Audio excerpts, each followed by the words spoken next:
अस्सलाम वालेकुम दोस्तों हज़ारों साल पहले कदीम मिस्र में फ़िरौन नामी एक हुक्मरान था जो हज़रत याकूब अलैहिस्सलाम की औलाद यानी बनी इसराइल पर बहुत जुल्म करता था। उन्हें ग़ुलामों की तरह रखता था, ना होने के बराबर उन्हें मजदूरी देता था और कभी तो देता ही नहीं था। फ़िरौन चाहता था कि वो सिर्फ उसकी अताअत करें और उसके बनाए हुए माबूदों की इबादत करें। वक्त गुजरा तो एक नया फ़िरौन तख्त पर आया जो बनी इसराइल से सख्त नफरत करता था और उनकी तरक्की देखकर जलता था। फ़िरौन ने एक दिन खौफनाक ख्वाब देखा कि बैतुल मक़दस की तरफ से एक आग निकली जिसने पूरे मिस्र को घेर लिया। इस आग ने फ़िरौन के कप्तियों और उनके घरों को जला कर रख दिया, लेकिन बनी इसराइल के लोगों और उनके घरों को कोई नुकसान नहीं पहुंचाया। दोस्तों, जब फ़िरौन ने अपने दरबार के नजूमियों और जादूगरों से इस ख्वाब की ताबीर पूछी तो उन्होंने बताया कि बनी इसराइल में एक लड़का पैदा होगा जो तेरी बादशाहत को ख़त्म कर देगा और तेरे हलाक होने का सबब बनेगा।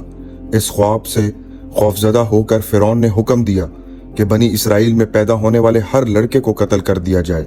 एक रवायत के मुताबिक इस हुक्म की वजह से हजारों मासूम बच्चों को शहीद कर दिया गया। दोस्तों, इस खौफ और कत्ले आम के दौरान अल्लाह के हुक्म से हज़रत मूसा अलैहिस्सलाम की पैदाइश हुई। अल्लाह ने उन्हें न सिर्फ महफूज रखा बल्कि उनकी परवरिश भी उसी फ़िरौन के महल में करवाई जिसने उन्हें मारने का हुक्म दिया। दोस्तों, फ़िरौन ने नजूमियों की पेशिनगोई के बाद बनी इसराइल के हर लड़के को कत्ल करने का हुक्म दे रखा था। इसलिए जब हज़रत मूसा अलैहिस्सलाम पैदा हुए तो उनकी वालदा ने उन्हें कई महीनों तक छुपा कर रखा। जब उनके पकड़े जाने का डर बढ़ा तो अल्लाह ने उनकी वालदा के दिल में बात डाली कि बच्चे को एक संदूक में रखें और दरिया में डाल दें। अल्लाह ने वादा किया कि वो बच्चे को वापस उनके पास भेज देगा। तो दोस्तों, अल्लाह के हुक्म के मुताबिक उनकी वालदा ने उन्हें एक संदूक में डाला और उसे दरियाए नील के किनारे छोड़ दिया और फिर वो संदूक बहता हुआ फ़िरौन के महल के किनारे जा पहुंचा। फ़िरौन की बीवी हज़रत आसिया बिन्त मुज़ाहिम ने बच्चे को देखा तो उन्हें मोहब्बत महसूस हुई और उन्होंने फ़िरौन को मना लिया कि इस बच्चे को कत्ल ना किया जाए बल्कि अपना बेटा बना लिया जाए, और फ़िरौन मान गया। दोस्तों, हज़रत मूसा अलैहिस्सलाम ने किसी और औरत का दूध नहीं पिया। उनकी बहन हज़रत मरियम जो दूर से देख रही थीं, उन्होंने मशवरा दिया कि वो एक ऐसी औरत को जानती हैं जो परवरिश कर सकती हैं। इस तरह हज़रत मूसा अलैहिस्सलाम अपनी असली माँ के पास ही परवरिश के लिए वापस पहुंच गए और माँ अपने बेटे को फिर से अपनी आगोश में ले आई। ये अल्लाह की पहली निशानी थी। दोस्तों, जवानी में एक दिन हज़रत मूसा अलैहिस्सलाम ने देखा कि एक मिस्री फ़िरौन की कौम का एक बनी इसराइल पर जुल्म कर रहा था। उन्होंने उस इसराइली की मदद के लिए मिस्री को एक मुक्का मारा जिससे वो इत्तेफाकन मर गया। ये कत्ल इरादतन नहीं था मगर गलती हो चुकी थी। दोस्तों, गलती का एहसास होते ही उन्होंने अल्लाह से माफ़ी मांगी और अल्लाह ने उनको माफ़ कर दिया, मगर जब बात फाश हुई तो उन्हें गिरफ्तारी और मौत का खतरा पैदा हो गया।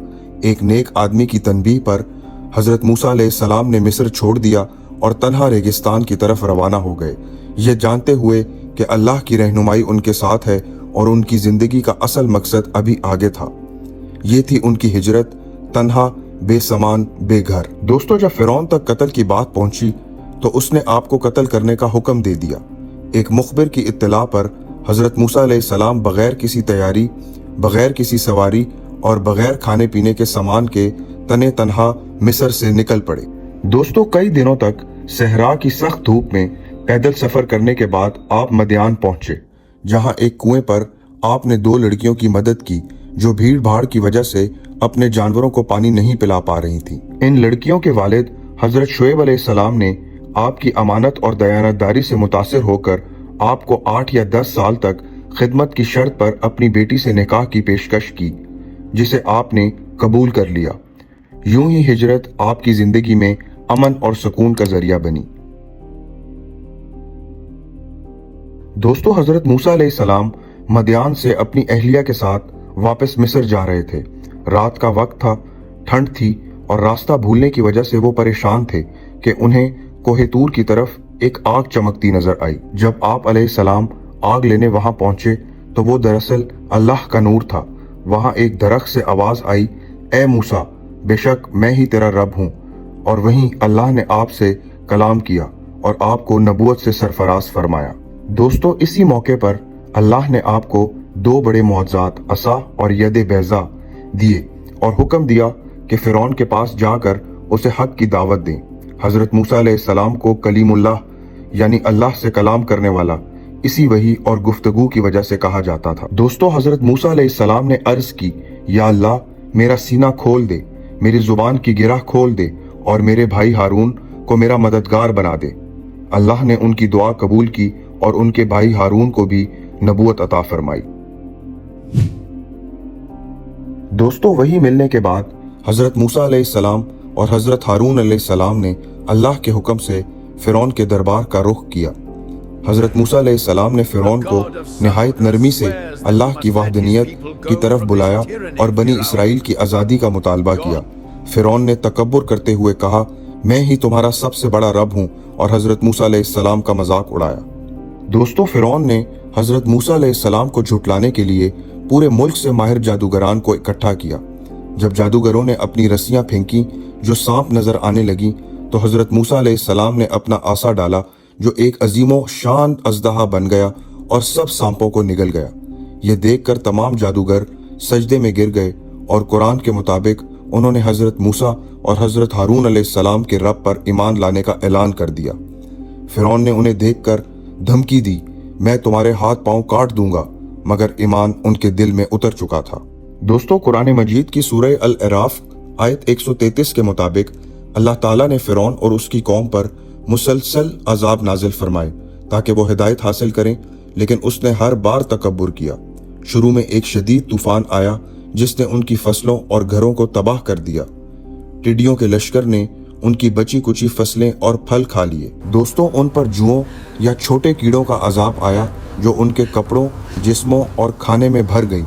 हर जगह मेंढक ही मेंढक हो गए, यहाँ तक कि उनके बिस्तरों और बर्तनों में भी मेंढक घुस जाते थे, और आखिर में दरियाए नील का पानी खून में तब्दील हो गया। बनी इसराइल के लिए पानी साफ रहता, मगर मिस्री भरते तो खून हो जाता। हर अजाब पर फ़िरौन वादा करता कि इस अजाब के हटते ही बनी इसराइल को छोड़ देगा, लेकिन अजाब के हटते ही वो मुकर जाता और तकब्बुर पे कायम रहता। इस तरह हक और बातिल का रास्ता और वाज़ेह होता चला गया। दोस्तों फ़िरौन के मुसलसल इनकार से आखिर अल्लाह ने हुक्म दिया कि हज़रत मूसा अलैहिस्सलाम अपनी कौम को रातों रात मिस्र से निकाल लें। यह हिजरत बाद में खुरूज के नाम से मशहूर हुई। वो बहरे कुलजूम तक पहुंच गए। पीछे फ़िरौन का लश्कर था और आगे समंदर। लोग घबरा गए, मगर हज़रत मूसा अलैहिस्सलाम ने अल्लाह पर भरोसा किया। हुक्म मिला कि अपना असा समंदर पर मारो। असा समंदर पे मारते ही पानी दो हिस्सों में बंट गया और दरमियान से रास्ता निकल आया। कौम अमन से गुजरी, मगर जब फ़िरौन अपने गुरूर में लश्कर के साथ समंदर के दरमियान पहुंचा तो मौजें लपक कर बंद हो गईं। डूबते वक्त उसने ईमान का इजहार किया, लेकिन देर हो चुकी थी। उसका जिस्म किनारे पर आ लगा ताकि लोग समझ लें कि वो कोई खुदा न था। फ़िरौन गर्क हो गया। अल्लाह ने उसकी लाश को इबरत के लिए महफूज रखा। दोस्तों फ़िरौन की गरकाबी के बाद जब बनी इसराइल मिस्र की गुलामी से आज़ाद होकर सहराए सीना पहुंची, तो अल्लाह ने उन्हें नए कवानीन और ज़िंदगी गुजारने के असूल दिए। अल्लाह ने हज़रत मूसा अलैहिस्सलाम को 40 रातों के लिए कोह तूर पर बुलाया ताकि उन्हें कौम की हिदायत के लिए शरीयत दी जाए। दोस्तों इसी मौके पर अल्लाह ने हज़रत मूसा अलैहिस्सलाम को पत्थर की तख्तियों पर तौरात अता फरमाई, जिसमें 10 अहकाम शामिल थे। मसलन सिर्फ अल्लाह की इबादत करना, माँ बाप की इज्जत करना, कत्ल और चोरी ना करना। दोस्तों हज़रत मूसा अलैहिस्सलाम की गैर मौजूदगी में सामरी नाम के एक शख्स ने बनी इसराइल को बहका दिया और उन्होंने सोने का एक बछड़ा बनाकर उसकी पूजा शुरू कर दी। वापस आकर हज़रत मूसा अलैहिस्सलाम ने सख्त नाराज़गी का इजहार किया और उन्हें दोबारा तौहीद की तरफ बुलाया। दोस्तों अल्लाह ने बनी इसराइल को अर्ज़े मुक़द्दस यानी फ़लस्तीन में दाखिल होने का हुक्म दिया, लेकिन उन्होंने दुश्मन के खौफ से इनकार कर दिया और कहा, मूसा तुम और तुम्हारा रब जाकर लड़ो, हम यहाँ बैठे हैं। इस नाफरमानी की वजह से अल्लाह ने उन पर 40 साल तक उस सहरा में भटकते रहने की सज़ा मुकर्रर कर दी। इस दौरान पुरानी नस्ल जो गुलामी की आदी थी ख़त्म हो गई और एक नई नडर नस्ल पैदा हुई जिसने आगे चलकर फतह हासिल की। दोस्तों इस लंबे क़याम के दौरान अल्लाह ने उन पर आसमान से खाना यानी मानो सलवा नाजिल किया। और धूप से बचने के लिए बादलों का साया फरमाया। बनी इसराइल को ये सख्त हुक्म दिए गए कि वो अल्लाह के एहसानात को याद रखें और सिर्फ उसी की बंदगी करें, लेकिन वो बार बार नाफरमानी करते रहे। दोस्तों, हज़रत मूसा अलैहिस्सलाम को अल्लाह ने इल्म की तलाश में हज़रत खिज़र अलैहिस्सलाम के पास भेजा। इस सफ़र में 3 अहम वाक़यात, कश्ती में सुराख, लड़के का कत्ल और दीवार की तामीर पेश आए, जिनसे हज़रत मूसा अलैहिस्सलाम को ये सबक मिला कि अल्लाह की हिकमत इंसानी अक्ल से बालातर है। इन वाक़यात की तफसील सूरह काफ में मौजूद है। दोस्तों, हज़रत मूसा अलैहिस्सलाम ने अर्ज़ मुक़द्दस के करीब ही पर्दा फरमाया। एक मशहूर हदीस के मुताबिक हज़रत मूसा अलैहिस्सलाम ने अल्लाह से दुआ की थी कि उन्हें मौत के वक्त अर्ज़ मुक़द्दस के इतने करीब कर दिया जाए कि वहाँ से एक पत्थर फेंकने का फासला रह जाए। आपकी कब्र मुबारक आज भी वादी सीना के करीब एक सुर्ख टीले के पास बताई जाती है। दोस्तों, हज़रत मूसा अलैहिस्सलाम के बाद हज़रत यूशा बिन नून अलैहिस्सलाम ने कौम की क़यादत संभाली और उन्हें अर्ज़ मुक़द्दस में दाखिल करवाया। दोस्तों, हज़रत मूसा अलैहिस्सलाम की ज़िंदगी हक़ की कोशिश और अल्लाह पर कामिल भरोसे की एक बेमिसाल दास्तान है। उन्होंने दुनिया के सबसे बड़े जालिम का मुकाबला किया और साबित किया कि जब अल्लाह साथ हो तो ये दरिया भी रास्ता देते हैं और जहन्नुम जैसी आग भी ठंडी हो जाती है। उनका किस्सा आज भी हमें ये सबक देता है कि बातिल जितना भी ताकतवर क्यों ना हो, आखिरकार फतेह हमेशा हक़ की ही होती है। दोस्तों, अल्लाह हम सबको हज़रत मूसा अलैहिस्सलाम जैसा मजबूत ईमान और सब्र अता फरमाए। आमीन। उम्मीद करता हूँ दोस्तों आपको ये वीडियो पसंद आई होगी। मज़ीद ऐसी वीडियोस के लिए चैनल को लाइक और सब्सक्राइब ज़रूर करें। मिलते हैं अगली वीडियो में, तब तक के लिए अल्लाह हाफ़िज़।